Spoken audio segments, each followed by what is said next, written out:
Fines inmediatos de la educación y la formación de la persona. Funcionalidad educativa y proyecto de formación.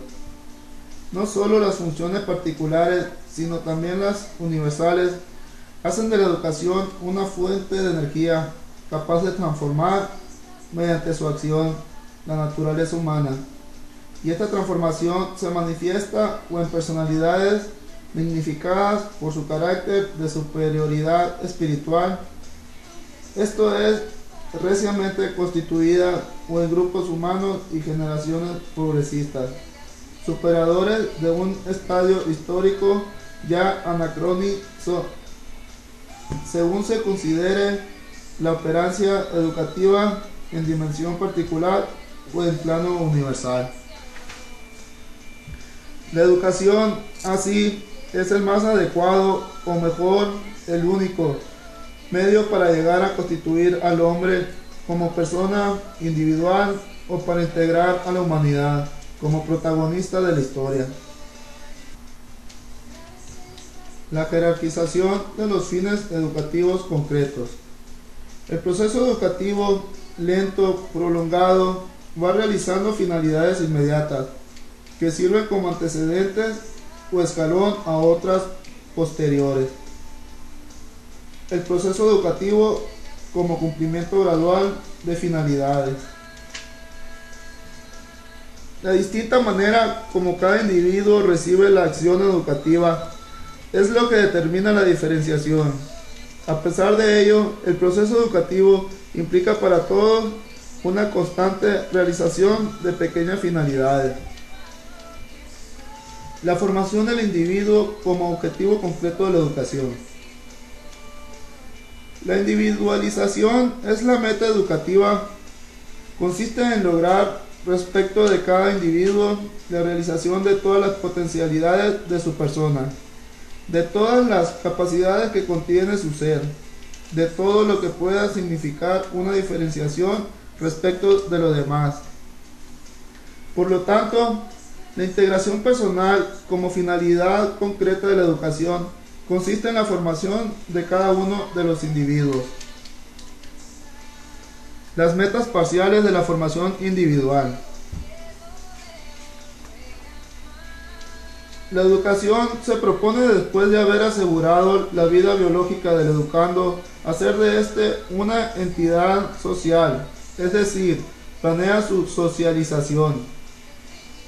Sin embargo, esta acción se enfoca hacia una vida distinta de la biológica. La vida social tiene su asiento en la vida psíquica y espiritual del hombre.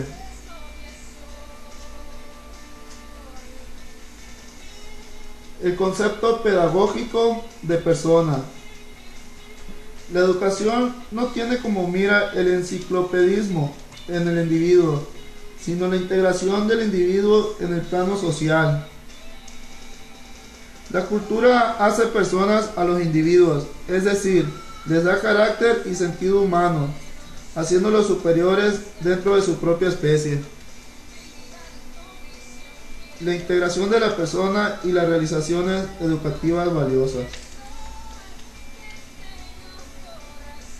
El valor de la educación consiste en hacer realidad el equilibrio entre la capacidad personal de asimilación y la incorporación a la persona de las dignidades humanas que la habrán de superar y enaltecer. Los valores no cambian porque su carácter objetivo les asegura una cabal permanencia frente al proceso educativo de cada educando. Los fines generales de la educación y el progreso histórico. La proyección extrapersonal de la educación. Reconociendo en la educación dos caracteres esenciales como son su funcionalidad y su proyectividad, podemos encontrar las razones explicativas de la continuidad educativa a lo largo de la historia, superada ya la consideración de la continuidad educativa a lo largo de la vida individual. La intencionalidad de la educación rebasa los límites de lo individual, ya porque es planteada con dimensión social, ya porque los efectos de una formación personal trasciendan la vida individual, ya en fin, porque la educación intencionada reconoce al hombre no como un ser con existencia casual, inusitada, sino como miembro de una sociedad y como una individualidad con dimensión histórica. Trabajo, labor y educación universitaria. A continuación se explicará la diferencia entre trabajo y labor. La educación es trabajo más que labor, y que educar bien es trabajar, así como enseñar a la gente a trabajar. El trabajo y la labor tienen en común que consumen el tiempo y las energías de las personas, y que como están dirigidos hacia un propósito determinado, pueden hacerse más o menos rápidamente o con mayor o menor competencia, o con mayor o menor empeño, etc. Tanto la labor como el trabajo se orientan generalmente hacia la producción, aunque no todo lo que se produce sea un artículo de consumo o una posesión negociable. Los productos del trabajo son obras. La obra es la finalidad del trabajo de quien trabaja. Si la obra está bien hecha, no habrá trabajo en vano. Para trabajar bien, el trabajador necesita amar o valorar aquello en lo que trabaja y que de tal modo tiende a ser un buen artesano. La excelencia de una obra tiene que distinguirse y procurar satisfacción a los consumidores. La labor es rudo empeño y esfuerzo penoso.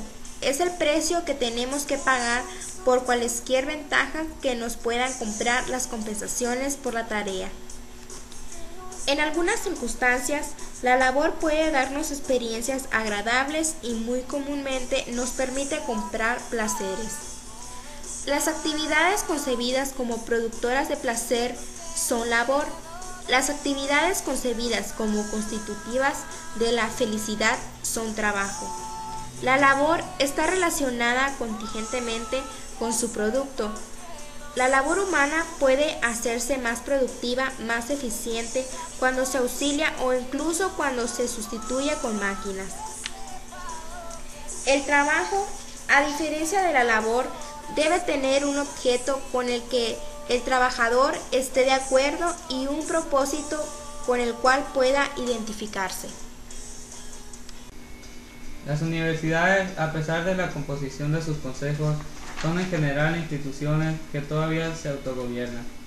Los medios de información y los políticos, y no digamos los representantes de hombres de negocios y de los sindicatos, reguardan constantemente a las universidades que no deben abusar de sus posiciones de privilegio, sino asumir sus responsabilidades sociales y ayudar a la ejecución de alguna tarea que en un determinado momento se considera esencial para el progreso o para el bienestar del país, o de la nación, de la humanidad, de la sociedad o de algún otro posible receptor de la fidelidad fundamental de la gente. El laborante es un ser social, presta servicios a las necesidades de la sociedad y si está convenientemente socializado, piensa en sí mismo como prestador de servicios para satisfacer estas necesidades. Si la sociedad no puede consumir sus productos, habría laborado en vano. Es tiempo que volvamos a hablar de las universidades. Las universidades no encajan bien en la sociedad de consumo. No digo que la estructura y la trama de las universidades no puedan sobrevivir en tal sociedad. Evidentemente no sería un error. La investigación es trabajo, sin duda.